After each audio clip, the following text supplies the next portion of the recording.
That concludes our discussion of set cardinality, and it should have given you an idea about what we mean by discrete and what we mean by continuous. Okay, so in a general sense, this is not a rigorous definition by any means, but we can, in a practical way, we can say that discrete means countable. Okay, so of course finite is obviously discrete because you can, well, just look at it and you can list them, but countably infinite is also discrete because the elements are distinct and you can actually provide a list. The first one, the second one, the third one makes sense. Okay, for instance, take set of natural numbers. The first natural number, the second natural number, the third natural number, according to a certain way of listing them, that will be your bijection, it makes sense to talk about, let's say, fifth natural number. It makes sense to talk about the fifth integer, the fifth rational number, or let's say the next rational number after 2 over 7. As long as you have a way of, let's say, mapping the set of rational numbers to the set of natural numbers, it makes sense to talk about the next one. But, for instance, take 0.1. What is the next real number after this one? It doesn't make sense to talk about that. Or it doesn't make sense to talk about the fifth, the 100th, the first, the 15th real number, because there is no way to actually give a proper listing of reals. We have just proven it. Okay, so essentially, when we say discrete, we mean countable in a most general sense, and countably infinite is also discrete. Essentially, your elements are distinguishable from the others, and you can actually, using a proper function, you can actually order them, and you can talk about the next one, etc. Okay, it makes sense to say the next integer, for instance. In real numbers, that is not the case. So that is not discrete, that is continuous. And uh, in the remainder of this course, of course, we are going to deal with discrete structures, which are essentially countable structures. What does this mean? We will look at the methods for counting. Okay, so the rest of this class today or this week is related to elementary combinatorics, sometimes also uh, referred to as enumerative combinatorics, that is related to finding ways to determine the number of the elements of a set. Okay, the set can be described in any way, but we are going to deal with finding the number of elements, of course, described in a proper way. And why do we do it? From a practical point of view, we might want to determine the number of ways to do a task, the number of operations required to do a task, and this will be important when we deal with computational complexity, for instance, and the number of distinct solutions to a problem, and this might help when determining whether a problem is hard or not, let's say.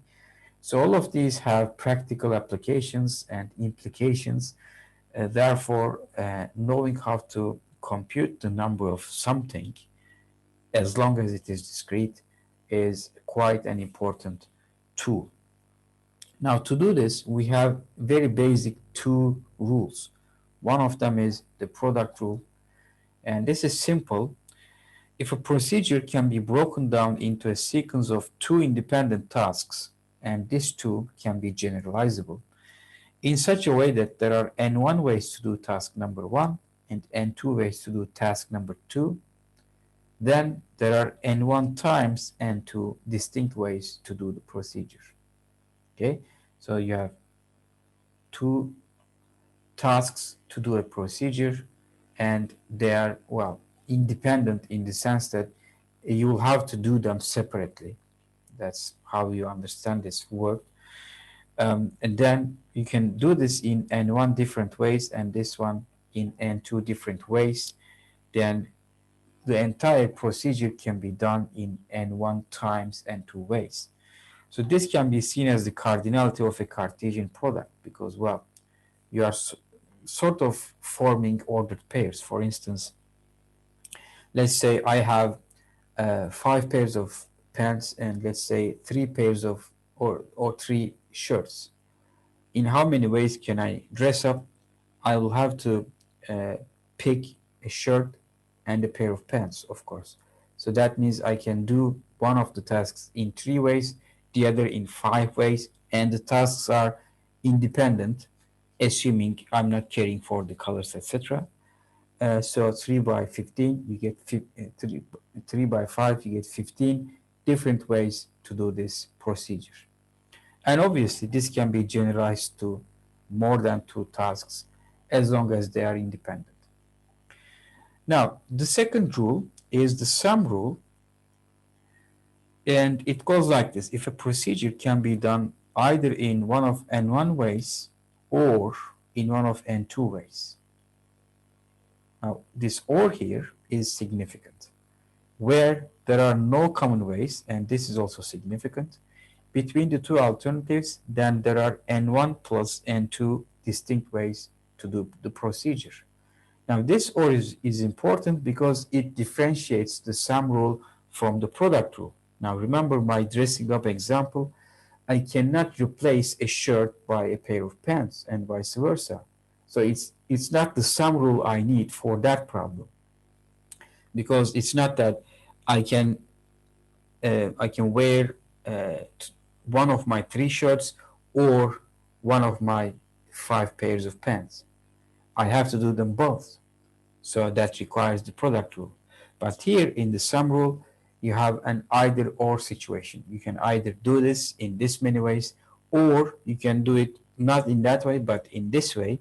So there are N2 ways to do this, which means in total, you have N1 plus N2 ways to do it. Again, this can be generalized to more than 2 alternatives. Let's see simple examples. The state of California issues license plates in DLLL DDD format, where D is a digit, okay, 0 to 9, and L is a letter. How many distinct valid plates can California issue?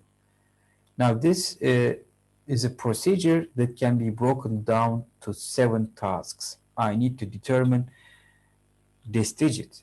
I also need to determine this letter. I need to determine this letter, this digits. Okay? These are all subtasks of my procedure. I have to perform them independently. They all have to be done. And this one can be done in 10 ways. So are these. And these ones can be performed in 26 ways because there are 26 letters in the English alphabet. And the product rule tells us that there are 26 to the power 3 times 10 to the power 4 valid license plates. Okay, so this was the application of the product rule. Now let's see the 2 rules working together. Turkish license plates have one of the following formats.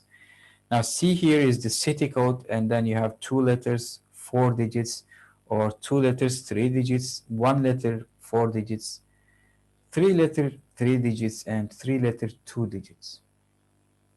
I'm sure there are more details to this, but let's be simplistic here and assume we are using 81 city codes, and for the letters we have 29 of them. I'm not sure we use all of them in the place, but let's again be simple here. And for digits we have 10 alternatives, of course. So first of all, we have to apply the sum rule. You see here, I can do building a plate number either in this format or this one or this one or this one or this one. So it's an either or situation here. Okay, I have to select one of these, not multiple, just one of them. So in the outer look, the sum rule will operate, but to determine how many ways can I do each of these, of course, the product rule will come into play. So 81 times 29 squared times 10 to 4 plus 81 times 29 squared times 10 to 3 plus 81 times 29 times 10 to power 4 plus 81 20 to 3 10 to 3 plus 81 times 29 to 3 times 10 to 2.